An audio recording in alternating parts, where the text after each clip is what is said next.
ఆ విధంగా తయారైంది. సుఖానికి ఎంత దగ్గర అవుతూ ఉన్నారో ఆరోగ్యానికి అంత దూరం.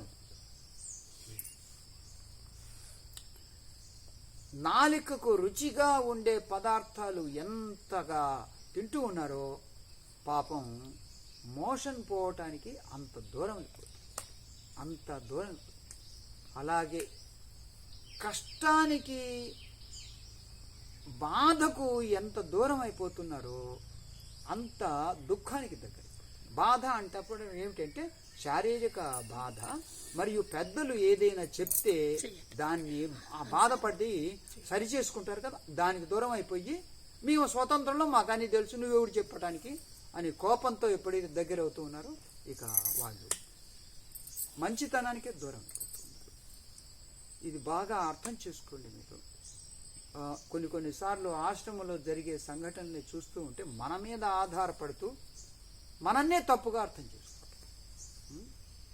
మనం ఒక ఉపాధి చూపించాం మరియు మంచి మాటలు చెప్తూ ఉన్నాము, అప్పుడు ఎంత సంతోషంగా ఇక్కడ గడపాలి, ఎంత ఆనందంగా సేవ చేయాలి. దయచేసి తెలుసుకోండి, మనస్సు కలిస్తే అది సేవ, అది కర్మయోగం. మనస్సు కలవకపోతే అది షేవు మరియు కర్మ. షేవు చేయటం అది కర్మ అయిపోతుంది. అప్పుడు వాడి కర్మ వాడికి అడ్డంకిగా మారిపోతుంది. వాడికి పాపం పొందటానికి వాడికి అది ఆశ్రయం అయిపోతుంది. అదే కర్మను మంచి మనస్సుతో చేస్తే ఎంతో బాగా చిత్తశుద్ధి ఇస్తుంది. ఈ చిత్తం ఎప్పుడైతే శుద్ధం అవుతుందో అప్పుడు వచ్చే ఆలోచనలన్నీ కూడా శుద్ధంగా ఉంటాయి. ఆ చిత్తమే కదా నిక్షిప్తం చేసుకునేది, అన్ని మెమరీ అంతా కూడా. అందువల్ల మీరు రోజుకు ఒక్కసారి ఇక్కడికి సేవ చేయటానికి వస్తున్నారు, ఒక 2 గంటల సేపు గడుపుతూ ఉన్నారు. ఇంకొంతమంది ఎప్పుడు ఇక్కడే గడుపుతూ ఉన్నారు సేవ చేస్తూ. నేను మొదట్లోనే వచ్చి పని చేయటానికి వచ్చే వాళ్ళకు మొదట్లోనే అంటాను, ఇక్కడ మనము పని చేస్తున్నామనే భావంతో చేయొద్దు. సేవ చేస్తున్నాము, కర్మయోగం చేస్తున్నాము, డబ్బులు తీసుకోండి పర్వాలేదు, కానీ ఈ భావంతో చేస్తే మీరు చేసే పని అది మీకు చిత్తశుద్ధినిస్తుంది, మనోప్రసన్నతనిస్తుంది, మరియు ఆత్మ ఆ జ్ఞానాన్ని ప్రసాదిస్తుంది. అలా కాకుండా ఏదో ఇబ్బందిగా చేస్తూ ఉన్నాము, ఏదో ఇస్తా ఉన్నారులే డబ్బులు, ఏదో పెడతా ఉన్నారులే భోజనం, ఏదో గడుపుతా ఉన్నాములే అన్నట్లుగా ఉంటే అది మీకు భారం అయిపోతుంది. అప్పుడు స్వర్గం కూడా నరకంగా తోస్తుంది. అంతే అయ్యేది. జీవితాన్ని అర్థం చేసుకోండి. అర్థకామాలు తినటము మరియు గడపటము, అనుభవించటము అదే కాదు, ఇంకా లోతుతనం ఉంది. ఆ లోతుతనాన్ని తెలుసుకోండి. చక్కగా జీవితాన్ని అధ్యయనం చేయండి. ఇక్కడ మీకు బోర్డంత సమయం మిగులుతుంది.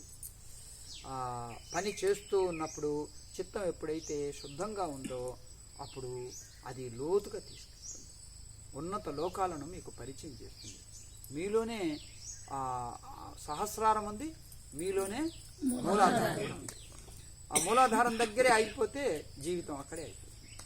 సహస్రారానికి ఎప్పుడైతే మీరు ఎగబాగుతారో అప్పుడు మీ జీవితం ధన్యమవుతుంది, కృతకృత్యమవుతుంది. వ్యక్తికి మనము గుచ్చి చెప్తా ఉంటే అదే నువ్వు ఇట్లా చేయొద్దురా ఇట్లా చేయరా అంటే ఒకసారి పర్వాలేదు, రెండోసారి చెప్పేసరికి కోపం వస్తుంది, అహంకారం వస్తుంది.